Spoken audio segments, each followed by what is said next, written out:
What is going on, guys? Sinister here, back with another video for you guys today.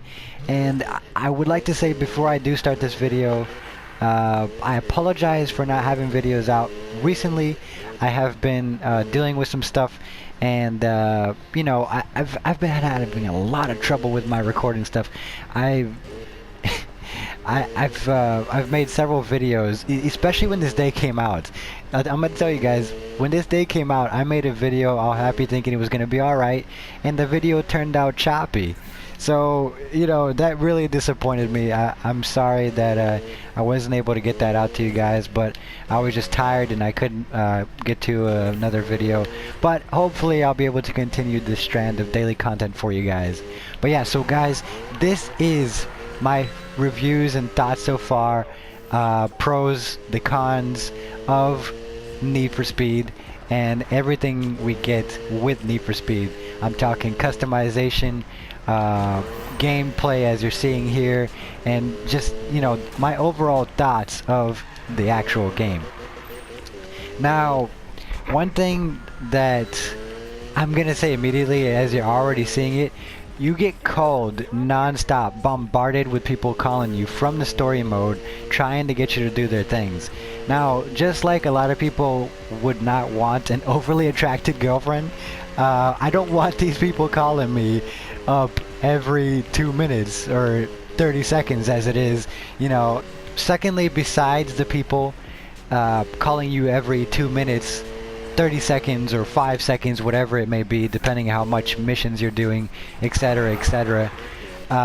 One thing that I do not like, but it's also reasonable, is that you can only have 5 cars in your garage. Many games out there, I mean, Midnight Club, the other Need for Speeds, GTA, whatever it may be, they have way more than 5 car slots. And I know 5 car slots is kind of realistic, because realistically car enthusiasts in real life would not have literally more than 5 cars. I mean, it's kind of rare seeing more than 2, you know. That's just plain and simple, just, you know, just people's budgets. And so that's, you know, my second point on that. My third point maybe would be that the police is kind of too easy on you. I remember as a kid playing Need for Speed Hot Pursuit, and the police would be, you know, on your tail non-stop. They would be railing you with a police chase, roadblocks, you know. They actually tried to stop you. Here it seems like they just, oh, you know, we're just gonna let you get away, you know. It's just that easy. You can get into a cooldown, and within like 30 seconds you can lose the cops. And, you know, GTA is not like that. A lot of things aren't like that. I really like more of a challenge. My third point is probably gonna have to be the actual story mode and the map. I'm gonna tie those two together. The map, as you can see here, is actually pretty small. Now, during the beta we were thinking that this part of the map here would be unlocked, since it's actually pretty detailed for what it is, but they might put it in DLC, we don't even know. But as of now, the map is pretty small. It's, you know, it's not very good in terms of comparison with other games that are out currently. You know, this sort of brings this game back instead of bringing it forward, so to speak. The story mode is actually pretty short. You can complete it within a day or two, depending on how much time you have to play, etc, etc. That's just how it is. Another thing that I kind of don't like is that it's a little too easy to earn money. Yeah, you know, it should be kind of easy to earn money, or else people will be disappointed. But they made it a little too easy. I mean, I've got a Lamborghini in my garage, you know, barely trying, and I've got, as you're seeing right there, 194 grand. That's, you know, that's kind of easy money. It's not that hard to make the kind of money on this game. It's gonna have to be the fact that you can only get a few crew members in to play with you. It's only 8, as you're about to see here. The way that you invite people to play with you, and these are just random online players, is that you get your friend in a crew before actually heading into a game, and you play with them that way. But you can only get 7 other friends, which is disappointing considering the fact that a lot of games out there really have way more than 8 people that you can play with at a time. I think that they just kind of rushed the servers and sacrificed quality for the quantity of players, if you know what I'm saying. My next point is definitely going to have to be that they have no automatic, no manual transmission. Manual transmission is needed, although this is an arcade game, manual transmission is a necessity. I remember the old Need for Speeds, Underground 1, Underground 2, and Underground, you know, whatever. They all had manual transmission, and I'm not going to beat a dead horse. I'm going to leave that where it is. Hopefully they'll add that in as DLC. Maybe they're working on it. They said that they were going to listen to their fans on this game, so we'll see how that goes in terms of actually listening to their fans. Enough of the cons, let's go ahead and get to the pros of this game. I'm going to use one of my most customized cars as an example for you guys.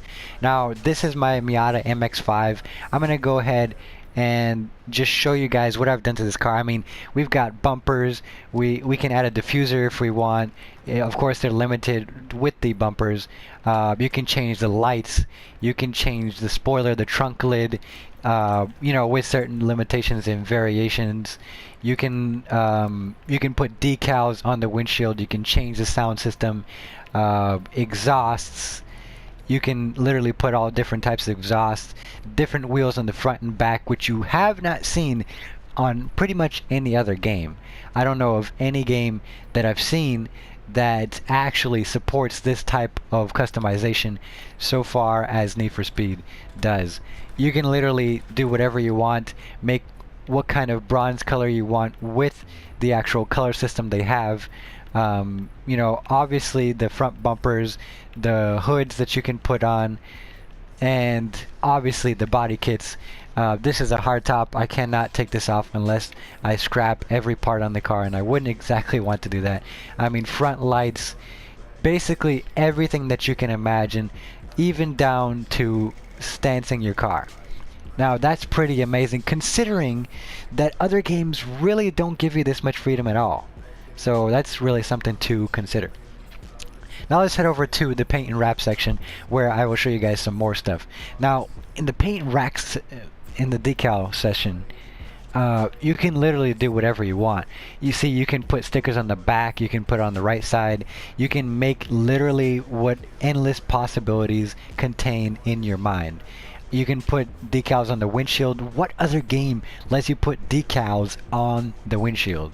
You know what I'm saying? I know you guys know what I'm saying. The car that I've got here, it's not, you know, completely done up with vinyls, but I thought, you know, it was simple. The sticker bomb was done by myself.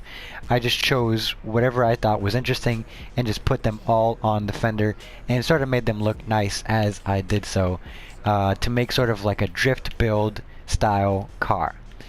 The paint, as I will show you guys here in a second, you can literally do whatever type of color you want. You can change the brightness, you can change the smoothness, make this more metallic, so I can basically literally make a chrome color. You literally have the most freedom to make a color that I've ever seen in any game so far. I really wish they had something like this in GTA. That would be really appreciated by the car enthusiasts that actually play that game. You know, it would definitely be something good if they added. But enough about other games. Let's continue what we have here. Performance, they've got, you know, everything from camshaft, cylinder heads, exhaust manifolds, you know, the whole 9 yards. You get the point. Every single thing is customizable on the performance. You can independently change things on the tuning just like you would in, for per se, Forza, but it's less complicated. It's kind of dumbed down, if you were to say so. That's kind of what I would say on that.